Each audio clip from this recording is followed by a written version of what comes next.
بدأتوا؟ ايه بس احنا مش سامعين المذيع. ايه.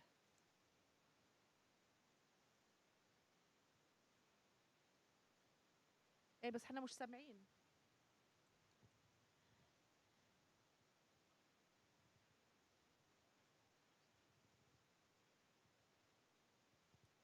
So, Dr. Fuad, we're starting now. So, the presenter is in vision. He is talking about the latest developments. So, he's talking about the Joe Biden plan and his policies vis-a-vis Iran. Are his policies going to be easy? What? إيه خلاص أنا على الهوا. So they're talking about the positions inside Iran, and is Iran going to negotiate with regard to other dossiers in addition to the nuclear dossier? And what about Europe? Is it going to unify its positions with the Americans with regard to Iran? And how does the region look into the relationship between Iran and the United States of America? So please stand by. You're going to appear in vision now. You're being introduced, Dr. Fuad. And we're going to have with us in the same program from Tehran, Mr. Hassan Ahmadian, Professor of Middle Eastern Studies from Tehran University. And we're going to have Dr. Fatima Asamoah from Al Jazeera Center for Studies. And in the second part of this segment, we're going to have Dr. Adnan Tabtabai, and he is the director of the Center for Applied Studies and Partnership with the Middle East. He's going to be from Bonn, live with us. So each guest is going to be allocated 6 minutes in this discussion. Would like to start with you, Dr. Fuad. So we would like to start and pose the question to you. So what are the dimensions of this plan of Biden with regard to the different dossiers in Iran? Go ahead, sir. Bismillah ar-Rahman ar-Rahim. As you know, the Trump policy of maximum pressure has been criticized by President-elect Biden and people who are going to have serious positions in his administration. People like Tony Blinken, who's going to be his Secretary of State, or Jake Sullivan, who's going to be his national security advisor. So both Biden and people around him have, for the last 4 years, heavily criticized Trump administration's policies. They have said that Trump did not know how to deal with Iran. They have said that the policy of maximum pressure campaign has failed. And so it is going to be logical if someone would assume that when President-elect Biden goes into the White House on January 20th, he would basically reverse all the mistakes that Trump made and would go back to the nuclear agreement and become a responsible partner in JCPOA, the nuclear agreement, and be sort of a contributing member of P5+1. So that's the assumption that some people may have.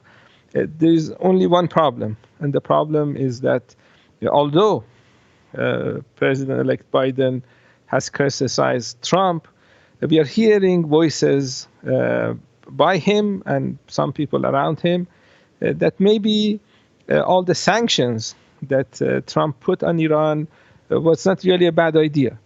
And some of people around him are talking about using this leverage. They call the sanctions a leverage against Iran.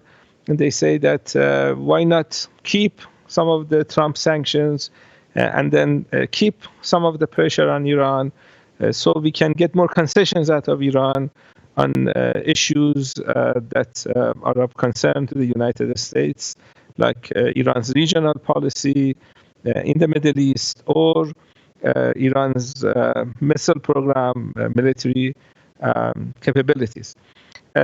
So the simple answer to your question is not going to be very simple. because although the Biden administration and people around Biden were criticizing Trump, but it seems that they are not going to reverse all Trump mistakes. And we have to wait and see what they are going to do. I think there is a disagreement within people who are around Biden with regard to the next steps they should take. There are some people who are saying that let's keep some of the sanctions that Trump proposed. Let's ask for more concessions out of Iran. And there are some people who oppose that idea. You know, in the last 4 years, because of sanctions, Iran has suffered financially, economically, even with regard to the coronavirus. We have a situation where Iranian money that is blocked outside Iran in countries like South Korea and other places are not going to be able to be used by Iranian government to buy vaccines because of the sanctions that the US has put. And we have not seen the Biden people or President Biden criticizing these type of activities with regard to very basic human rights issues of just buying vaccines. Iran has the money to buy vaccines, but getting these vaccines from abroad is not possible because of the sanctions that the US has put. So I think what the Biden administration is going to do is going to be basically a half-measured return to JCPOA. I think they are going to reduce some sanctions, small measures, but I don't think they are going to do what they need to do, which is correct all the mistakes that Trump made. You know, in June, we are going to have a presidential election in Iran. And there are some people around Biden who would like to influence Iran's elections as well. So from the time that Biden gets into the White House on January 20th until June, you may see some measures that would try to enhance the position of some politicians in Iran with regard to having people that are going to be able to give more concessions to the United States. So they realize that all the politicians that are going to run for presidency are not going to be at the same level with regard to how much they want to deal with the United States. There are some politicians within Iran that would want the country to remember all the promises that the United States made and all the promises that the United States broke.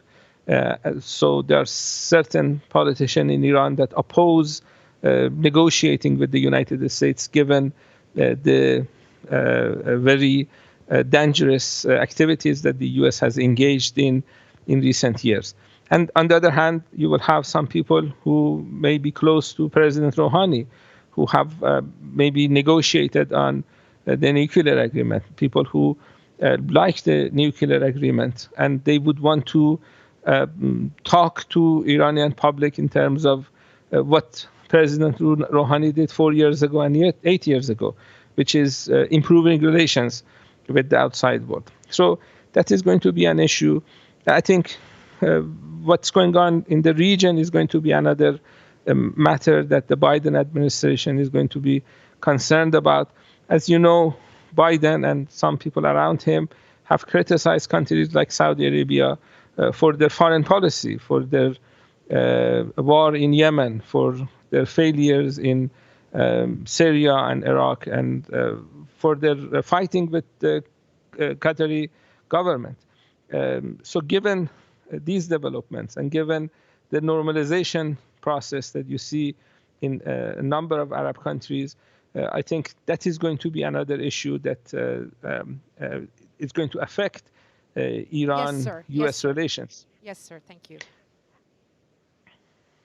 So we would like to move now to Dr. Hassan Ahmadian, who is a professor of Middle Eastern Studies and who is specialized in Middle Eastern dossiers. Dr. Ahmadian, so there are discussions taking place in Iran with regard to the nature and the nature of discussions that are taking place. So what are the options of Iran in the light of the leadership of Biden of the United States of America, and how is Iran going to deal with the new administration in the United States of America?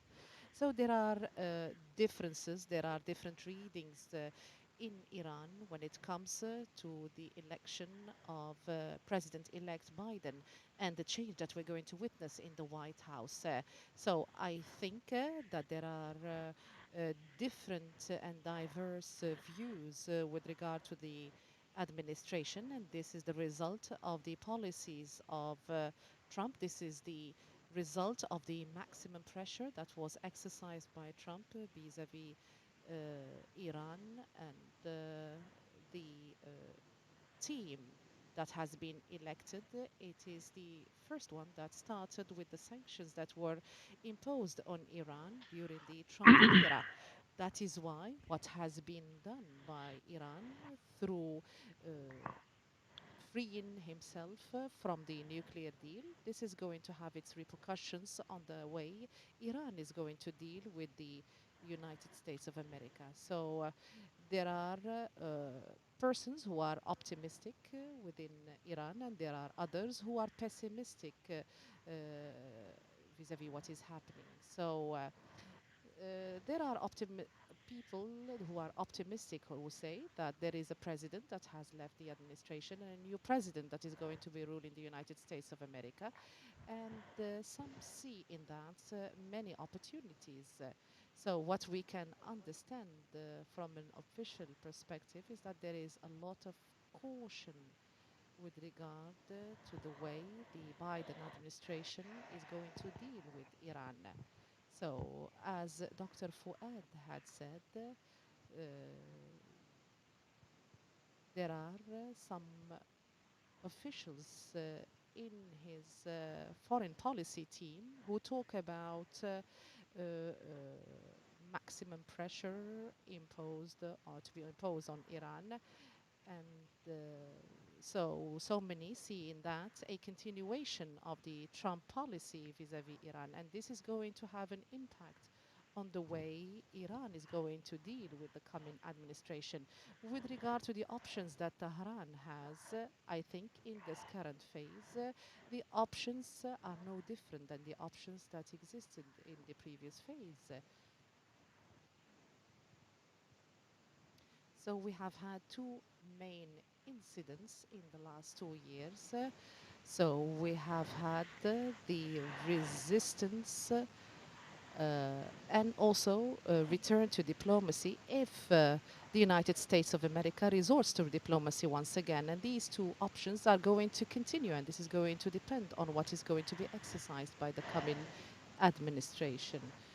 So there is a consensus, officially speaking, a consensus that the ball is in the American court. So it is the United States of America that withdrew from the nuclear deal, and consequently, it is the United States of America, the current administration, that should go back to the nuclear deal and say that their move is going to be different from the former administration. So the policy of Iran is going to be directly linked to the administration. So, but if they continue with the maximum pressure, I think it is going to be very difficult for the Rouhani administration or any other administration in Iran to seamlessly deal with the United States of America, because the policy of maximum pressure or trying to get more concessions from Iran is something that is looked at from the part of Iran as something that is humiliating. So that is why it is not easy for Iran to retreat yet once again in front of the United States of America, because this is not going to alleviate the sanctions that have been imposed by the US. So consequently, this is this is going to be very, very costly politically speaking. That is why if we want this pathway is not to be seen, I think, because uh, if Biden dissociates or stops the policies that have been taking place during the Trump administration, I think this is going to be the ideal option that is positively looked at from the part of the Iranians. So I think that such option should not entail that more concessions should be made by Iran. So consequently, what Biden is going to do is what is going to set the scene for the options available between both Iran and the United States of America. So, and as a result of that, so what is going to be decided upon by the Iranian as a result of a consensus is going to be the policy.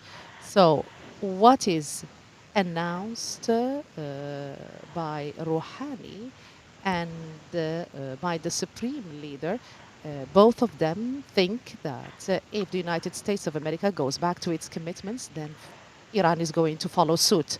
I would like to move now to Dr. Fatima Asamoah, who is a researcher in Al Jazeera Center for Studies. So what is the difference between Iran and the countries of the region? And how do countries in the region look into the changes or transformations that might happen in the relationship between Iran and the US? So Dr. Fatima is answering the question. Thank you very much. I would like to welcome our guests. So to answer this question, we would like to know at the factors that lead to this differences, these differences. So there are geopolitical and historical differences. Perhaps we would not have enough time to talk about all these factors, but we would like to talk about current factors that have a direct impact on these changes and differences. So we have the political system in Iran and the political systems in the countries of the region that have led to differences in visions and positions. And there are ideological and intellectual differences between Iran and the other countries, and that have an impact on the differences that are taking place. But the most important factors that we have are in the relationship between Iran and the United States of America, because the impact of this relationship is very clearly seen when it comes to the relationship between Iran and its neighbor. So this is the first level of relations. So the second level of relations that we need to ponder on lies in the relationship between Iran and Saudi Arabia. So this relationship also has an impact on the relationship between Iran and the neighboring countries. So these relations are impacted by the Saudi Arabian positions and the Iranian positions, and this impacts the future of this relationship. But the relationship between Iran and Saudi is closely impacted by the relationship between Iran and the US. So these two relations are interrelated. So the relationship between Iran and the United States of America is a relationship that, as you know, is very, very problematic. So it has so many problematics that started since the 90s and have not been solved yet. So since the advent of Trump into the American administration till date, these relationships have become much more complex and intricate. There was much more animosity more than any other time, and such relationships have an impact on the region and do impact security in the GCC in a way that cannot be denied. So talking about other levels, so the relationship between the United States of America and Iran used to be a negative factor when it comes to the relationship between Iran and its neighbors. But we cannot deny the nature of policies, foreign policies in Iran, and also the foreign policies of the neighboring countries. I do not think that there was a real intention by the Iranians or the neighboring countries, by the decision makers, and also the political scene also was not adequate. There were no positive circumstances that would have led to solving problems between Iran and the neighboring countries in order to limit the differences between the different countries. So the main differences between Iran and Saudi and a number of Arab countries is the position vis-à-vis political Islam and also the position vis-à-vis the Muslim Brotherhood.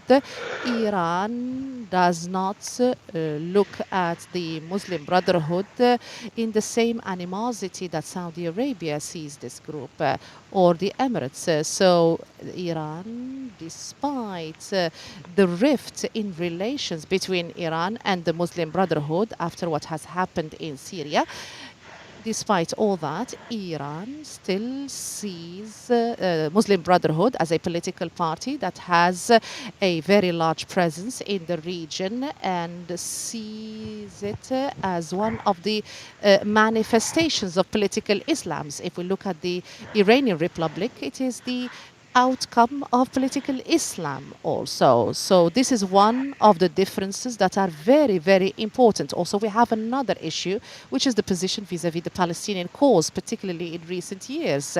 So Iran still insists on supporting resistance in Palestine, especially the resistance groups such as Hamas and Jihad. So, but on the other hand, we find that there is a criminalization by the neighboring countries of Hamas, and even some of them have stopped supporting, have given up supporting the rights of the Palestinians. So this perhaps gives more points to Iran at the expense of other countries. Because not supporting the Palestinian cause, giving up the support of the Palestinian cause would have repercussions.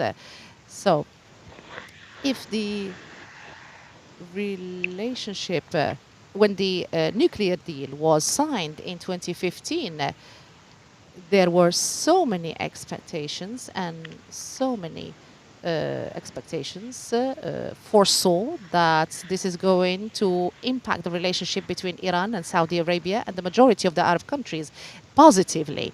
But what has happened was the opposite. We have seen competition, rifts between Iran and Saudi Arabia.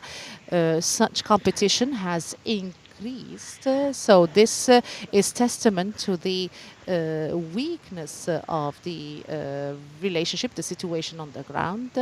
So we cannot definitively say that this is the only reason, because in my opinion, Iran and its Arab neighbors do need to enter into regional negotiations, regional dialogue for them to build trust and to solve so many problems. And so in order to build trust, trust is very, very important indeed, but at the same time it is very difficult. But this should be adopted as one important step in order to solve so many problematics. Otherwise, the problematics are going to escalate and increase in the region, which is going to have so many negative and dangerous repercussions on Iran and the other countries. So we'd like to move back to you, Dr. Fuad. You're being introduced once again by the presenter. You do appear in Vision. Dr. Fuad, is it going to be easy for the United States of America and Iran to go back to the nuclear deal? And how is the pathway going to be? Is it going to be a conditional kind of return, or is it going to be unconditional? Are there going to be a number of dossiers that are going to be discussed, such as the missile program and other kind of things, such as the hegemony in the region and so on and so forth? Go ahead, sir. You know, it is not going to be very difficult to go back to the nuclear deal the Iranian government has said that the government is ready to accept United States back to the agreement, to the nuclear agreement, if the U.S. wants to rejoin. So there is no hesitation from the Iranian government. And other countries, I think, are more or less the same. There is no hesitation.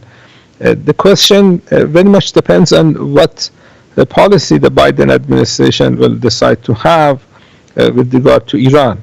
The President Biden, when he gets into office, can, for example, issue an executive order deleting all anti-Iran executive orders that Trump had. You may remember in May of 2018, President Trump left the nuclear agreement by issuing an executive order.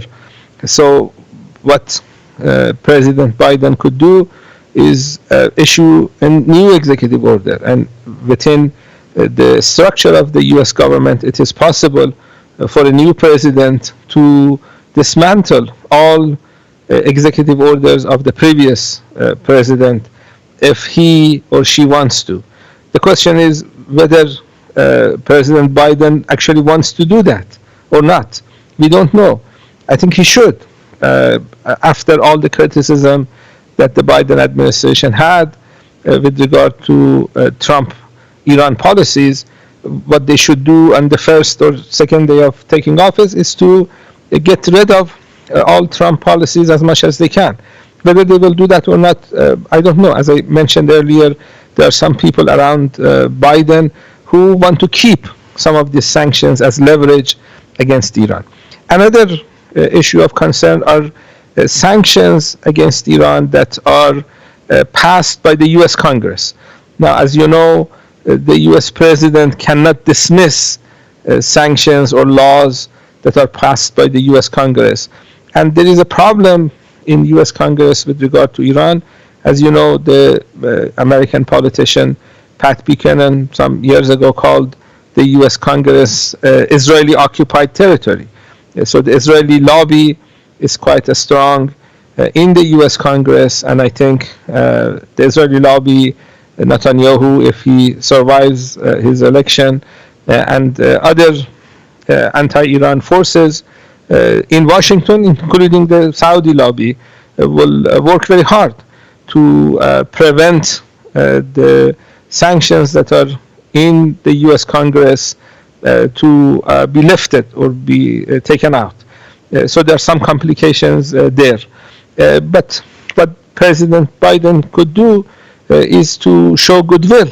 For example, as I mentioned, with regard to the money that Iran needs to buy medical supply, including vaccines, he could just easily allow that to happen without making complications. Whether he will do that or not, we don't know.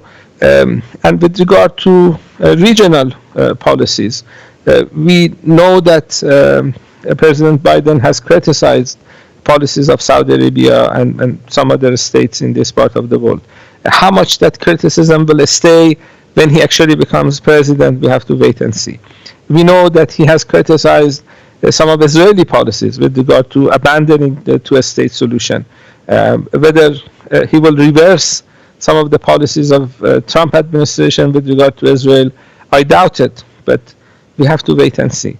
And at the end of the day, we have this mentality of liberal internationalism. You know, Democrats belong and accept and believe in the doctrine of liberal internationalism. And that doctrine basically says that liberalism is good, everybody should accept liberal doctrines, and then the US government gets to use any means necessary to push liberalism anywhere the US government wants. And if they decide to follow that rhetoric, Yes, Dr. and Fuad. follow that doctrine, Thank you, they are Doctor. going to face difficulties. Sorry, there is another question coming. So there is something linked to what you have just said when you talked about Biden becoming president. There is another development, perhaps that you would like you to shine light on, in the light of the changes that are happening in the U.S. presidency and also the Iranian presidency after a few months. How do you read the relationship between the two countries, between the U.S. and Iran? You know, as I was just mentioning, Iran is following Islamic doctrine. That's at least what the government is trying to do. And liberalism and Islamic doctrine do not match, as Dr. Fatima mentioned. Iran's government is based on political Islam, and that is why they like other groups like Muslim Brotherhood who also believe in political Islam. And liberalism generally opposes political Islam because they generally oppose religion, whether it's Islam or Christianity. And then we have some people that are going to take important positions in the Biden administration. People like Michael McFaul, that was US's ambassador to Russia during the Obama administration.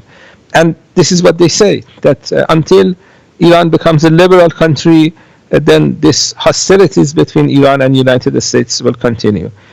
And you know, Islamic Revolution was 41 years ago, and we have seen two different administrations, whether Republican or Democrat, that these hostilities that Washington has towards Iran continues no matter which party is in power. And if you look at sanctions increase all the time, always going up. So as long as you have that mentality in Washington, as long as you have this idea of trying to overthrow the Iranian government, whether through sanctions or propaganda or color revolution or other means of U.S. foreign policy tools, as long as you have that, then the relationship between Iran and United States will not improve. I think Iran is not going to change its foreign policy. Iran's foreign policy is based on the country's needs and the security situation that the Iran has. I think if any change will come, it has to come from Washington. And at the end of the day, it was Washington that organized the coup in Iran in 1953.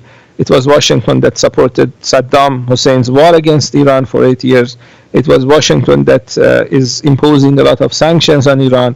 So if you're going to see any change, it has to be a change of mentality in Washington, to change their attitudes towards Iran, to realize that the Iranian government, whether they like it or not, has some popular support within the country.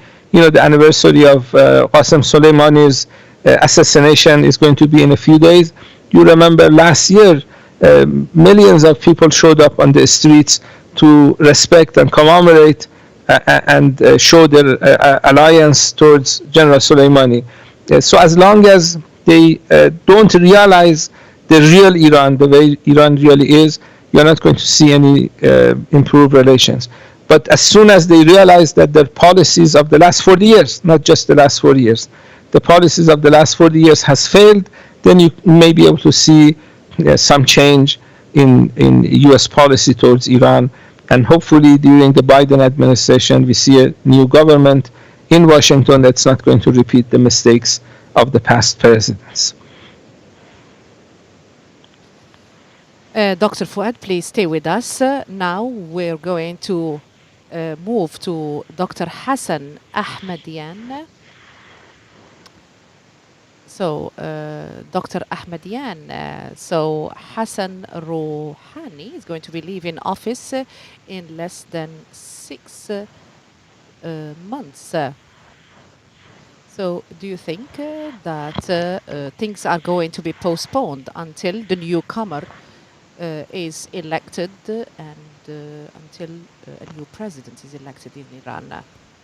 So, to answer your question, so this is linked to two main things. So the first thing is that the strategic decision-making process in Iran takes place unanimously, and in order to create a consensus, the different elected governments, they carry out a different kind of role.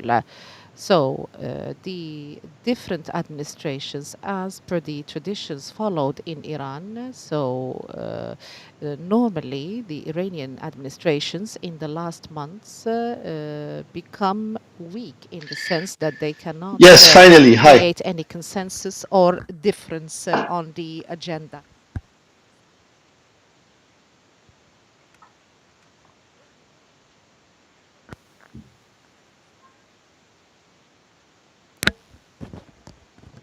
Yalla, okay. Dr. Adnan, this is the interpreter with you. Can you hear me?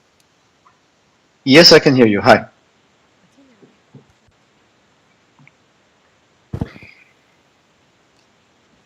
Dr. Adnan, speak to me, please. Yeah. I can hear you. I hope you can hear me as well. Yes, I can hear you. ايه شباب مش الحال.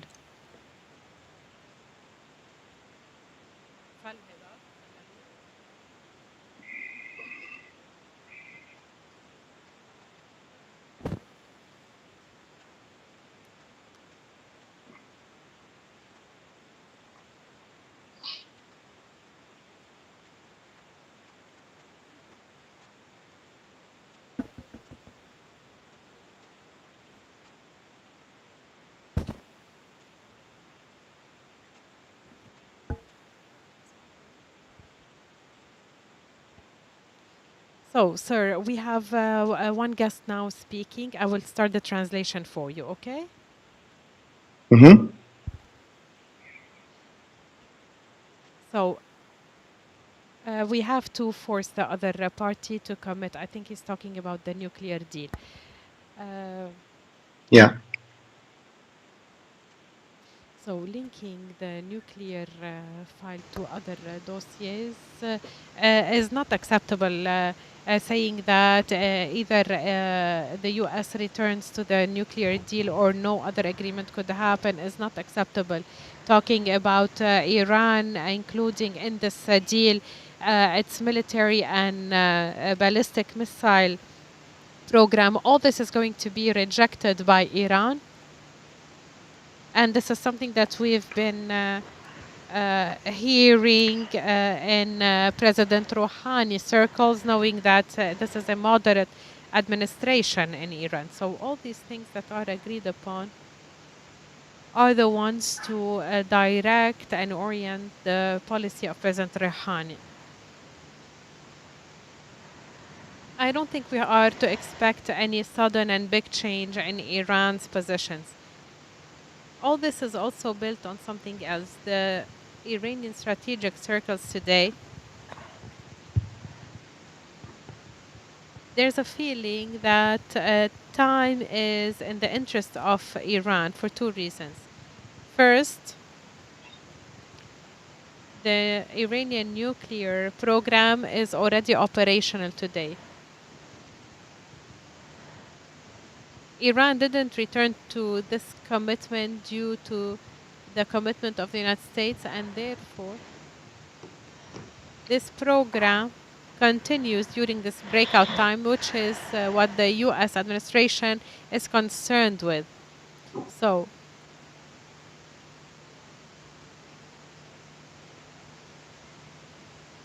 this puts a lot of pressure by Iran on the US. That's one thing. Another thing is that the Iranian policy is and vision is different than what the US wants it to be. Even if Iran wants to avoid negotiations,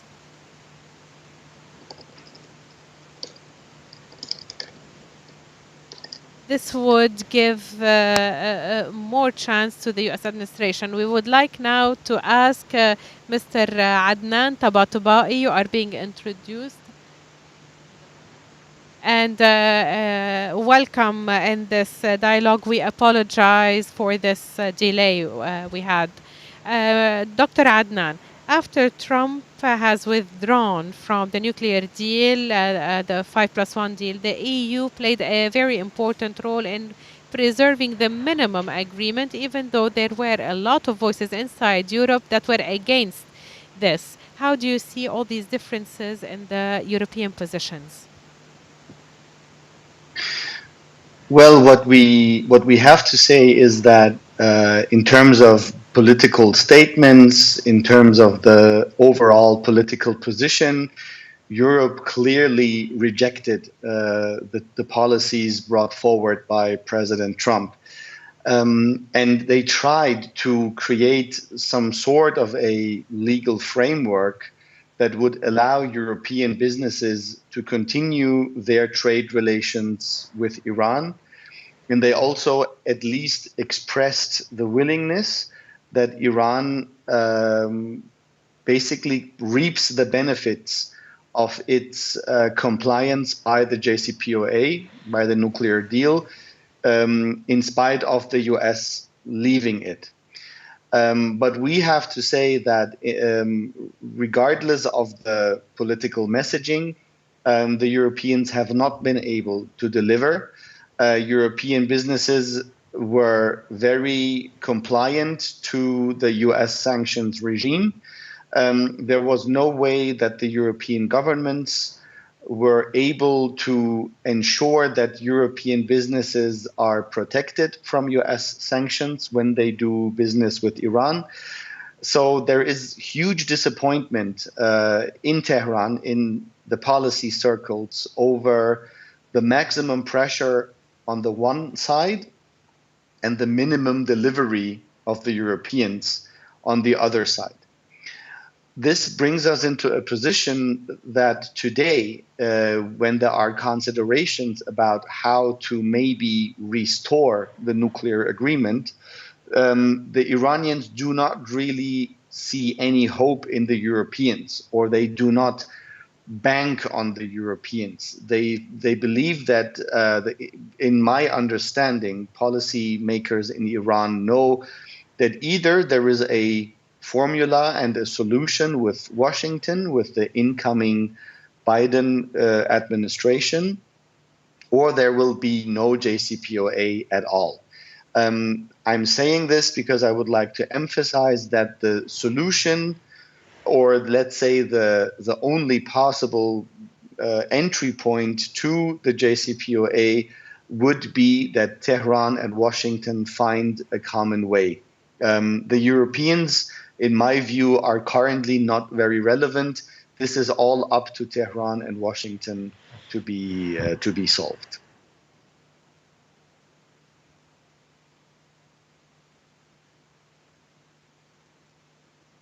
Stay with us, Dr. Adnan. Our question now is to Dr. Fatima.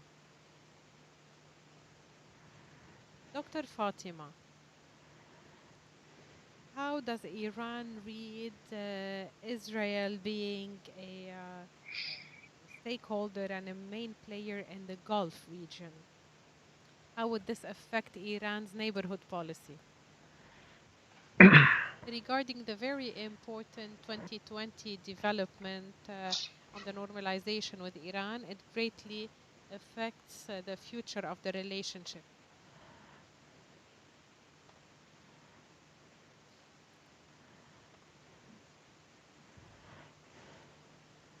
The explanation is not only the wish to normalize the relations on the Israeli part, it goes way beyond that.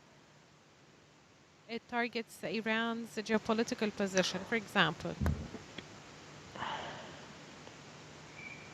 in the global indicators of power and influence in 2020, Iran came 14th ahead of Israel and KSA. This index is relies on 50 factors, including the population, the area, the resources, infrastructure, and army discipline. But it doesn't include the nuclear capabilities. Imagine if those countries took into consideration the potential that Iran is going to be a nuclear country. This is definitely going to further its influence in the regional balance of power. This is not something that these regional countries want. If we go back to the Abraham Accord, some are talking or are saying that this is for defensive purposes. But we are to talk about a joint strategy here. And when we speak about a joint strategy, Iran has to be a target of this joint strategy. The Accord speaks about strengthening security, but we ask here, how can security be strengthened if this Accord targets a very important country with a great presence in the region, such as Iran? This Accord, with its dimensions that are showing more clearly day by day, is going to further escalate things against Iran, because Iran will feel that it's directly targeted in the Gulf region.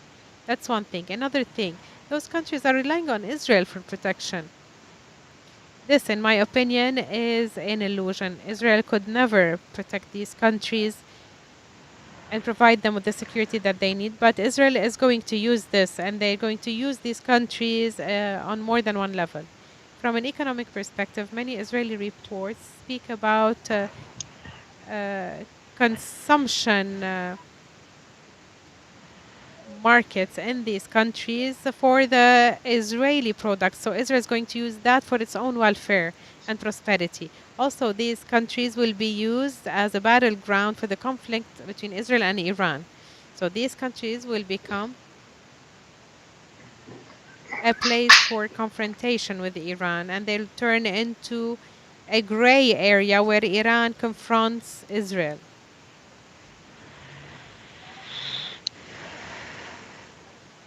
So the result is that this is not going to further the security and stability of the region. On the contrary, it's going to further the vulnerability, security vulnerability of those countries.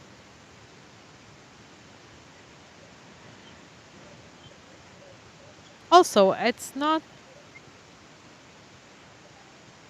a little far-fetched to see Biden stand against the normalization agreements. He also realizes that alienating Iran that way is going to greatly affect Iran's future behavior. If he's looking towards reducing animosity in the region, this is not going to be achieved through these agreements. Dr. Fatima, stay with us. I go to Dr. Adnan now. There are some European statements about the differences in how to deal with Iran. Do you expect that Iran and Europe will coordinate again about Iran in Security Council? You also, how would Biden becoming president affect this relationship with Europe? How do you see the future of this relationship? In my view, Europe's positioning towards Iran is, I have to say, very much dependent on how the US positions itself towards Iran. If there are no political limitations, no legal limitations for European businesses, for European interaction and trade with Iran, then I think Europe will be willing to do more, to invest more into its relationship with Iran. I think that the disappointment that I mentioned earlier about European non-delivery in times of the Trump administration, this will take some time. This disappointment will take some time to be overcome in Tehran. So I think the focus will first be on finding a way to restore the nuclear deal with Washington, with the incoming Biden administration, and then try to see what the trade relations with Europe can, in fact, be developed into. One other aspect that I would like to add is that for Iran, there are mainly economic interests and security interests. And when it comes to security interests, Europe is not really interesting for Iran. It's really about the US and the US allies in the region that are seen as a potential security threat to Iran. For Europe, it's basically just economic interests that Iran is pursuing. And if the Europeans finally deliver on their promise and on their willingness to trade with Iran, I think then automatically the importance of Europe for Iran will once again be higher.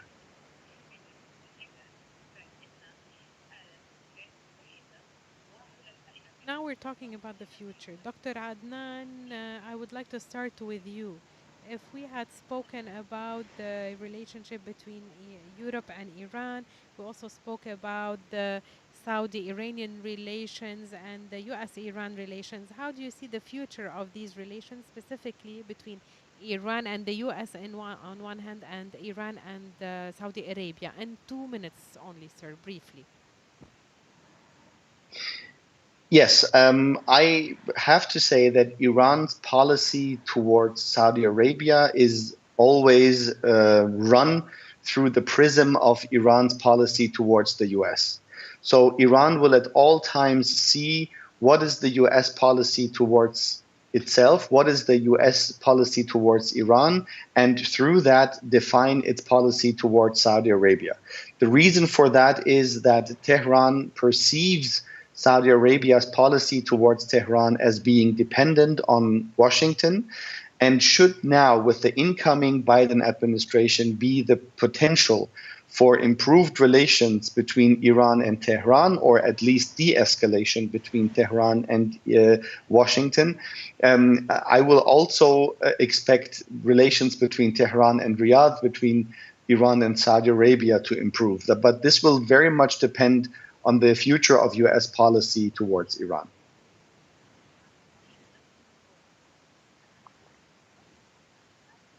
Dr. Adnan, stay with us.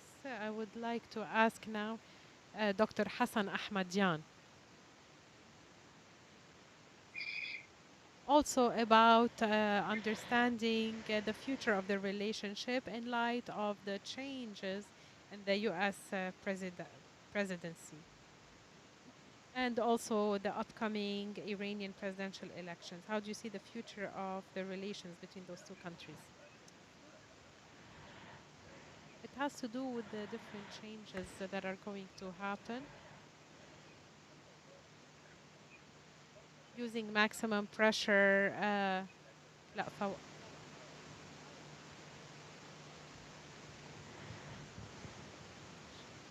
When it comes to Iran, I think it has greatly to do with the Iranian presidential elections. There are movements that are expected to have more votes and a bigger influence in the elections. Okay. And they are going to affect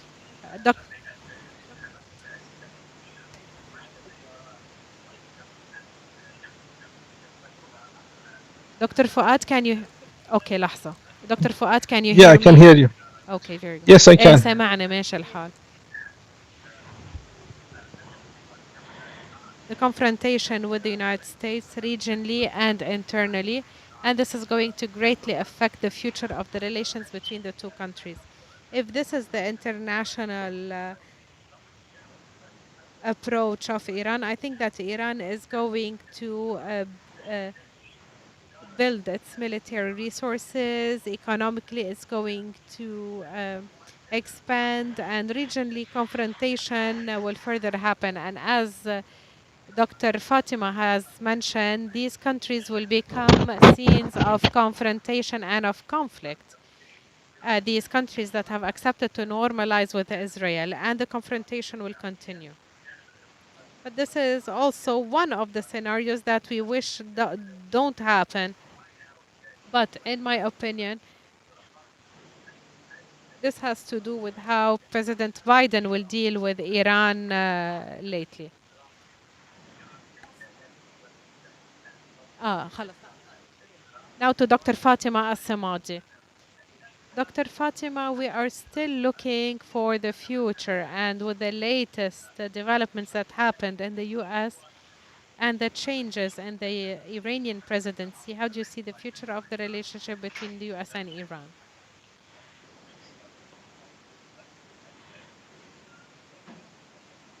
I believe that even the upcoming president in Iran, regardless of their movement, even if they come from the fundamentalist movement, they may accept to enter into negotiations with the US. But we have to notice that a new negotiations framework will be built that is different from what Rouhani had set up. And the issues that will be negotiated will not have to do with the missile program. It would be too optimistic to expect Iran to accept negotiating its missile program.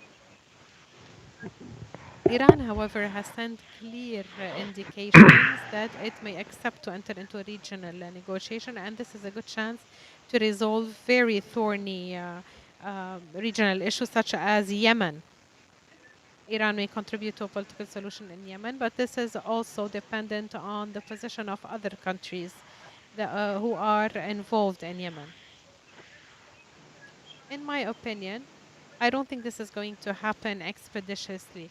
Building the negotiations framework that I spoke about requires not less than 1 year after a new Iranian president is elected. In my opinion, for structural reasons related to the nature of the Islamic Republic and the nature of the relationship with the US, we are not to expect a comprehensive deal between the US and Iran. In my opinion, there is a possibility for partial agreements on a number of issues. Stay with me, Dr. Fatima.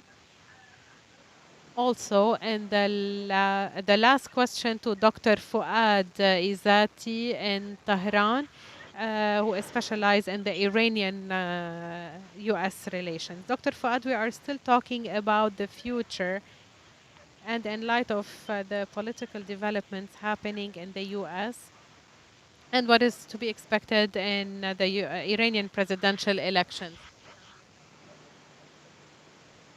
Also, that is next June or July. How do you see the relations between the US and Iran in the future? I think it very much depends on the United States. What Iran was trying to do when Dr. Rouhani became Iran president was that Iran realized that it has an enemy in the United States. Iran realized that it has an enemy in the occupied territory, the Zionist regime. And the idea was to reduce tensions with the United States, and the idea was to improve relations with some of Iran's neighbors, like Saudi Arabia, like UAE, and Iran generally had good relations with countries like Qatar and Kuwait and Oman. So Rouhani's foreign policy was reducing tensions, and Iran did not need enemies around it in the neighborhood. So given the fact that resolving Iran-US difficulties is not going to be easy, Iranian leaders realize that the sooner they have good relations with countries like Saudi Arabia and UAE is going to be better. The problem that Dr. Rouhani had was that these countries were not interested in improving relations. They were very much in line with US policies. Now we see that they're very much in line with Israeli policies against Iran.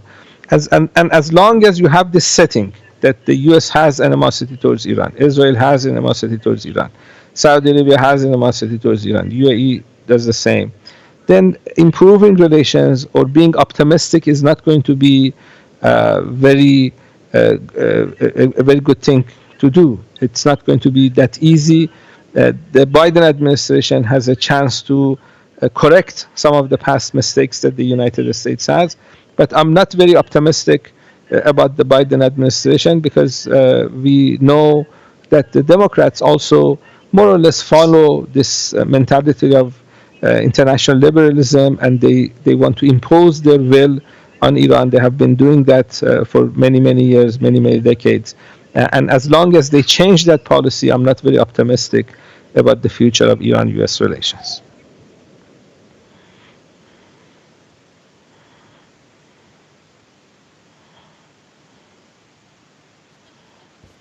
So we have come to the end of this program. So, gentlemen, thank you so much. It was a pleasure having you in this program.